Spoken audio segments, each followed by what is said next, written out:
Hi guys! Welcome back sa ating YouTube channel. So nandito na naman at nagbabalik ang inyong paboritong ka-foodie at lakwachero. So for tonight, sumugod nga kami dito sa Foodo Restaurant sa Doha Al Jadida malapit sa Metro Station. Siyempre kasama natin dyan ang inyong kakipi at ang inyong kapurangkay. So dito nga guys, nagsiserve sila ng Korean, Japanese, Thai food at saka Chinese food. So ito yung kanilang buffet area.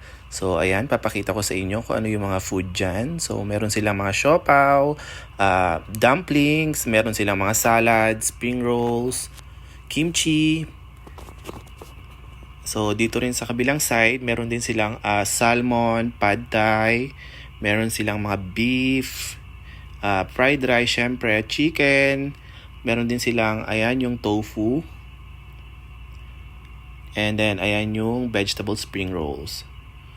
Tapos dito sa may last side, so nandito yung kanilang dessert area. So meron silang chocolate fountain, meron silang mga tart, creme brulee, and cakes. So ito nga pala yung dining area guys, mga kalakwatsa. So that time we go there around 7 PM. So hindi pa masyadong marami yung tao. For as low as 99 real. So syempre itatry natin lahat ng pagkain nila. So yan yung kanilang mga sushi guys. Hindi ko lang na-videohan yung area niya. So, tatry natin lahat yan. Siyempre, hindi natin palalagpasin yan.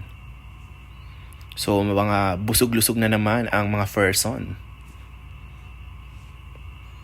Diba? Ang sasarap niya guys for as low as 99.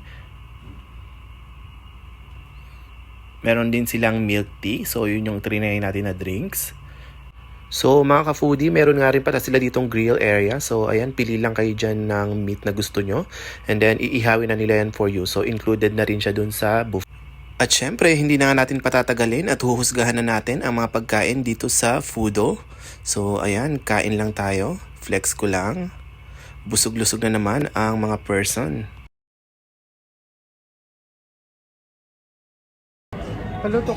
Fast forward after 100 years. Round 2. At syempre guys, after natin kumain at makapagpahinga saglit, hindi natin palalagpasin ang kanilang mga desserts dito. So ayan, kumukuha lang tayo ng konti. So itatry lang natin yung kanilang cheesecake, yung kanilang chocolate fountain at saka yung leche flan. So kumuha lang tayo dyan ng isang pirasong strawberry. Actually half nung strawberry. Dip lang natin yan dyan. At saka isang pirasong marshmallow. So yan lang naman yung dessert na itatry natin dito. Meron din silang mga fruits kung gusto nyo. So ayan. So yan lang yung dessert na kinuha natin. So try din natin yung creme brulee. Then kung gusto nyo meron din ditong mango sticky rice. Sabihin nyo lang sa waiter.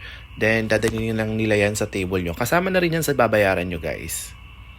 Then after namin sa Foodo guys, pumunta lang kami ng Sukwakip tumambay.